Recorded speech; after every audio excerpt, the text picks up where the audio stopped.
Le propre de l'architecture, c'est d'être un lieu de rencontre entre l'homme, la nature et la civilisation.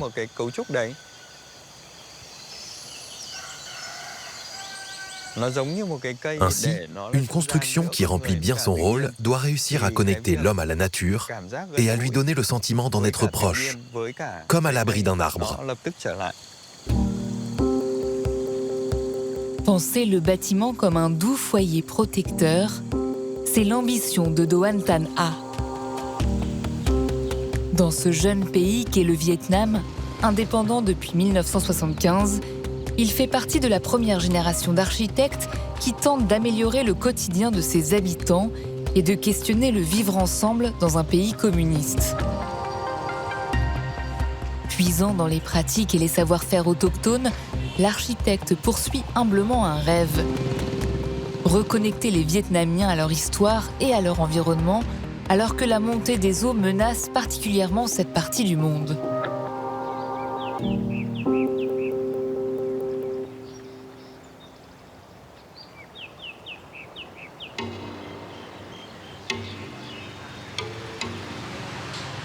L'entrée en architecture de Doan Tan Ha se fait au début des années 2000. Il se réapproprie les maisons typiques d'Hanoï construites au XIXe siècle. Lui qui a grandi dans l'habitat collectif de l'école où enseignaient ses parents est en 4e année d'architecture lorsqu'il s'intéresse aux maisons individuelles de la vieille ville. Des maisons étroites, car la dynastie alors au pouvoir taxait ses occupants en fonction de la largeur de leur façade.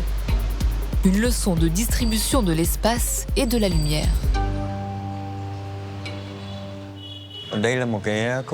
Nous sommes ici dans un espace d'habitation qui a conservé une cour. C'est typique de la structure de ces maisons tubes de Hanoï et du reste du Vietnam. C'est une construction très répandue. Enfant, j'ai vécu dans un endroit similaire, qui était composé à l'avant d'une pièce suffisamment grande pour recevoir les invités, à l'arrière d'une grande cour pour se laver les vêtements et faire la vaisselle. Puis on arrivait à une cuisine et ensuite à d'autres espaces. Ces bâtiments manquaient singulièrement de confort. Manquer de confort, cela voulait dire qu'ils n'étaient pas luxueux, mais l'essentiel était là, comme dans ce lieu. Doan Tan Ha n'a que 21 ans lorsqu'il construit sa première maison sur le modèle des maisons tubes du vieux Hanoï. Elle se situe à Bac Ninh, sa ville natale, à 1 heure de la capitale. Il imagine cette maison de 2 étages pour ses parents.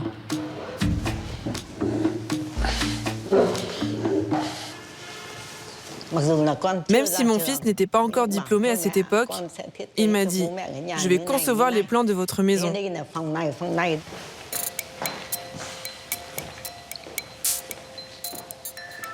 À la fonctionnalité de la maison typique, il ajoute le confort de l'intimité et il abandonne les lourdes portes et fenêtres en bois traditionnels.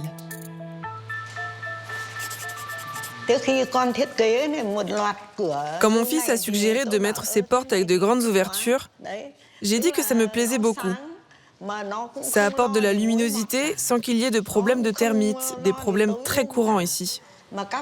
Aucune crainte qu'il fasse sombre. Dans les maisons voisines, les chambres étaient toutes agencées de la même manière. Je trouvais ça étouffant. Sur les plans que mon fils m'a montrés, j'ai trouvé que ça allait. Et c'est pour ça que je lui ai fait confiance.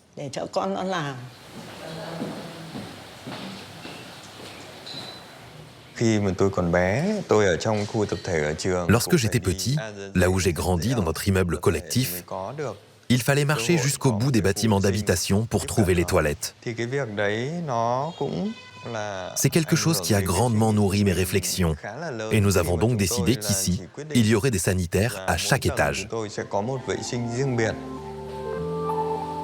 Au Vietnam, le métier d'architecte reste encore aujourd'hui confidentiel. Assuré par les Français durant la période coloniale, il faut attendre les années 60 pour que le régime communiste crée l'université d'architecture d'Hanoï. Doan Tan Ha l'intègre un peu par hasard parce qu'il se révèle doué en dessin. Aux yeux des Vietnamiens, le statut d'architecte n'est pas quelque chose d'extraordinaire. Et ce n'est pas non plus un métier indispensable. Les gens pensent pouvoir construire une maison sans l'intervention d'un architecte. Ils pensent pouvoir accomplir une telle tâche de manière simple. Et ils y arrivent à leur façon.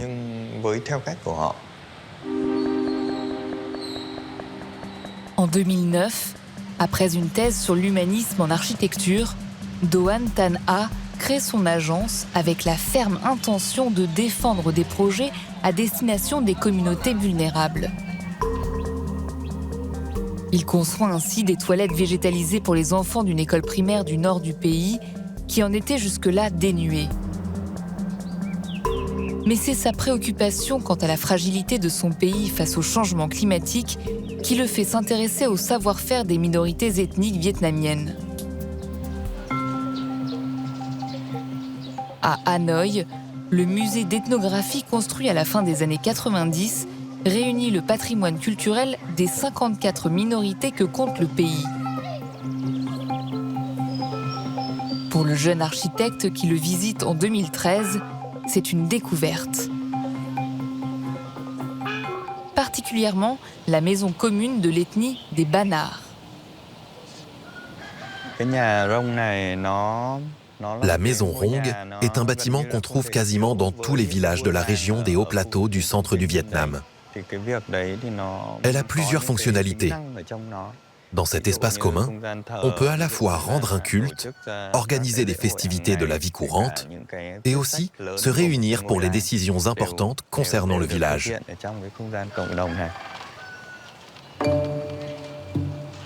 Doan Tan Ha est frappé par l'intelligence de ce bâtiment et les capacités d'adaptation à leur environnement de ces peuples méconnus de leurs compatriotes. Il part à leur rencontre pour mieux comprendre leurs techniques de construction.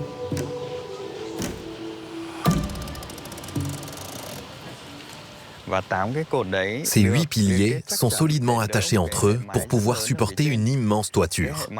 Cette toiture géante est fabriquée à partir de matériaux que les habitants trouvent dans les environs, comme le bois ou le bambou.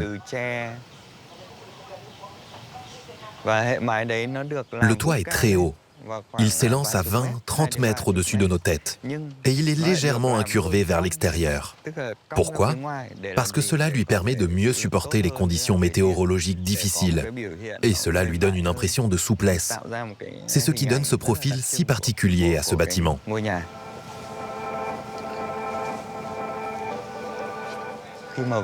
Quand on entre ici, dans cet endroit, on est saisi par la verticalité qui s'en dégage. Ce petit quelque chose de sacré. Il y avait comme une connexion, un lien de proximité dans ce lieu. En général, les gens s'attendent à ce que leur lien avec le ciel et la terre leur apporte la prospérité et des événements heureux. Cette construction assure le lien entre la population agricole alentour et le ciel, qui fait l'objet d'une grande vénération de leur part. Cette connexion se traduit par cet élan vers le haut.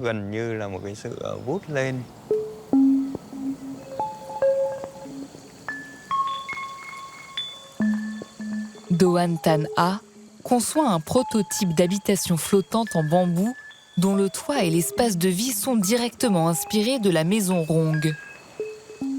Il le destine aux Vietnamiens installés dans le delta du Mékong, dont les moyens de subsistance dépendent essentiellement du fleuve.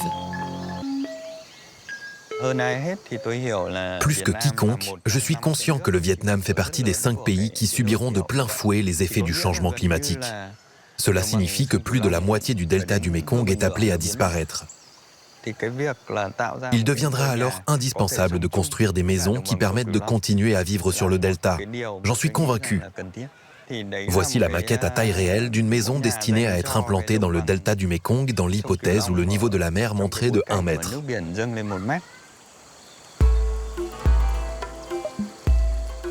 Au contact de cette nature omniprésente, voire débordante, Doan Tan Ha fait le choix de composer avec elle.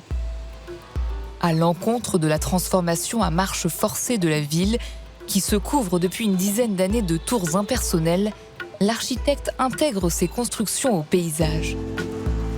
Lors de ses balades dans le jardin botanique d'Hanoï, qu'il apprécie particulièrement, l'architecte se nourrit de l'harmonie des éléments qui s'en dégagent.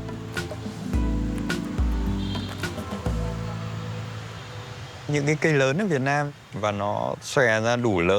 grands arbres au Vietnam déploient une ombre immense et sont aussi visibles de loin. Ce sont des caractéristiques que l'on peut totalement réutiliser en architecture. Reproduire les formes naturelles, comme celles des arbres ou des grottes, est une piste que nous explorons dans l'architecture moderne.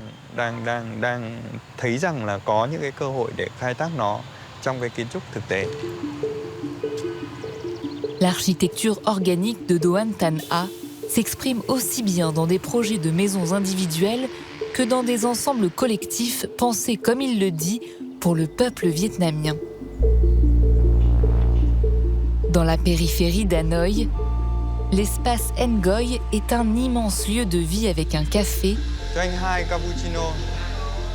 des salles de réunion et d'exposition réservées aux habitants du quartier.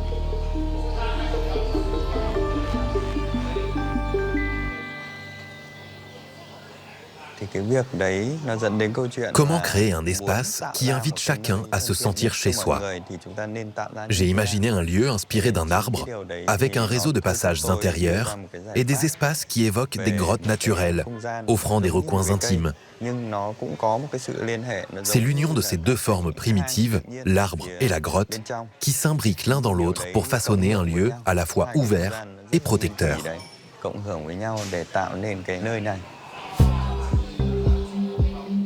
L'architecte a fait du recyclage le point de départ de son bâtiment. Ce sont les tuiles provenant des maisons démolies des alentours qui ont servi à édifier la façade et les murs. Comme un pied de nez dans cette ville qui se soucie encore trop peu de son patrimoine récent. Nous devrions regarder sur les constructions anciennes les éléments qui méritent d'être revalorisés. J'ai imaginé cet espace dans l'idée de changer les mentalités, en réutilisant les tuiles, en les assemblant différemment, pour leur donner une nouvelle vie dans un contexte moderne. Un lieu chaleureux où se croisent toutes les générations. Un refuge de briques et de verdure dans ce nouveau quartier, comme il en pousse dans la périphérie d'Hanoï. L'architecte parvient ici à créer une maison pour tous.